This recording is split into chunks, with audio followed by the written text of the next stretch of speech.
我之前的工作是做企划，要把一堆构想做成一份可以说明的文件，并说服别人去买单。当时刚开始做这份工作时，对我最困扰的就是我要如何有逻辑的把构想呈现出来，背后有没有什么框架可以参照？因为我不想只是盲目的把一堆资料拼凑成提案，看似完成了，但我心里是过不去的，因为我掌握不住背后的框架或逻辑。另外，我也时常需要上台分享，但是在准备的过程中，同样的，我常在想，分享的内容有没有什么框架可以参照，帮助我更有框架的、更有逻辑的准备内容？这些问题困扰着我，直到有一天，我碰巧在网上找到一段影片。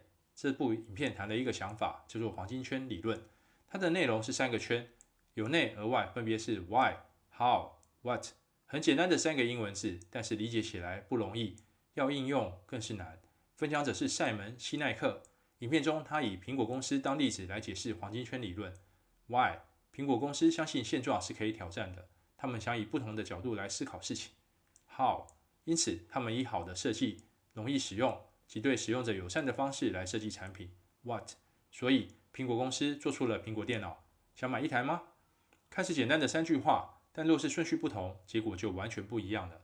最常见的就是去买车、化妆品或电脑、手机时，我们常听到的销售方式，在没有经过训练的情况下是 What？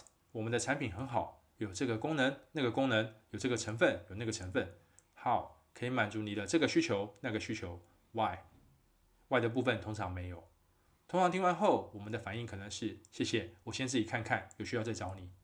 为什么会有这个结果呢？因为对方的介绍并没有打动我们内心深处情感的需求，也就是 Why 的部分。黄金圈理论其实和我们的大脑理解事物的方式息息相关。我们大脑的中心部位，也就是负责决策的部位，其实是无法使用语言的，能与它交流的只有情感。所以有时候我们面对一些事情时，可能会说出我说不出为什么，但就是感到不对劲，或是我觉得这个想法或产品很好，但总是需要再整理一下才能说出好在哪里。这就是我们大脑的中央决策单位在影响着我们。什么情况下我们会被打动？通常是这人事物感动或触动到我们的。感动或触动，也就是情感面上与我们有共鸣，而 Why 就是打动我们的工具。简单来说， Why 就是动机或出发点。举个例子来说，一个跑步成功的人，通常指已经把跑步变成习惯并且乐在其中的人。你会因为看到他跑得很好而激励你开始去跑步吗？还是因为了解了他为什么开始跑步，因为他的理由让你触动，才开始想跑步呢？我们来看看2个说法有什么不同。说法1，我跑得很快，一天可以跑10公里，马拉松成绩进到4小时，你想跟我一起跑吗？说法2，我会开始跑步是因为当初我的健康出了某种状况，我不得不开始跑步。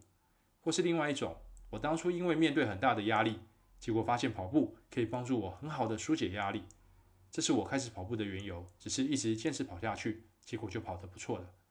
哪一种会让你心动呢？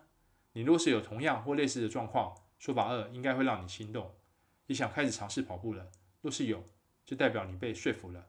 接下来你就会开始好奇下一步，你是怎么跑的？这一步就进入了 How 的阶段。这时候再告诉你他的跑步方式、训练方法，或是用了什么设备，你是不是会更容易接受，甚至开始采取行动呢？然后就是最后一步，也是最简单的一步，开始行动，跑起来。这就是 What。而说法1只是让你觉得与我有什么关系呢？回到塞门·西奈克的苹果公司例子，若是观察一下，会买苹果电脑的人是不是有类似的特质？甚至有些果粉会说这是一种信仰。为什么呢？因为苹果的 Why 吸引了他们，他们想挑战现况，他们想尝试不同的思维角度，所以苹果的产品吸引他们，他们就买了。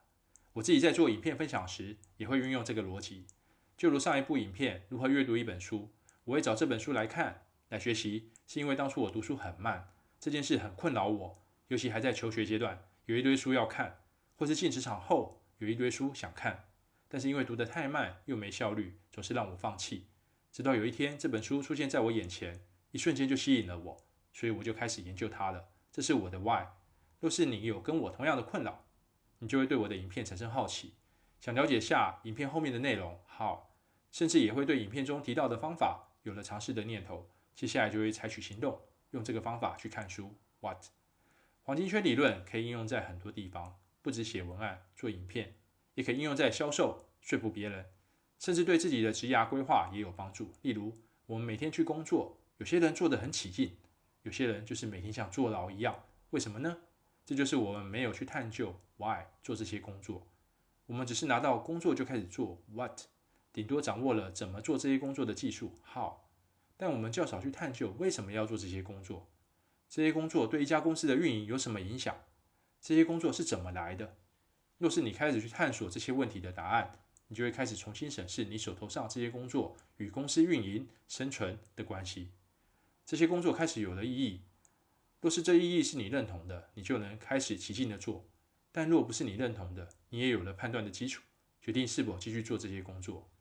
以上是我对黄金圈理论的理解及试着用例子解释，希望有帮助到大家理解黄金圈，甚至可以开始运用它，让这个理论可以帮助到大家的生活。谢谢大家的观看。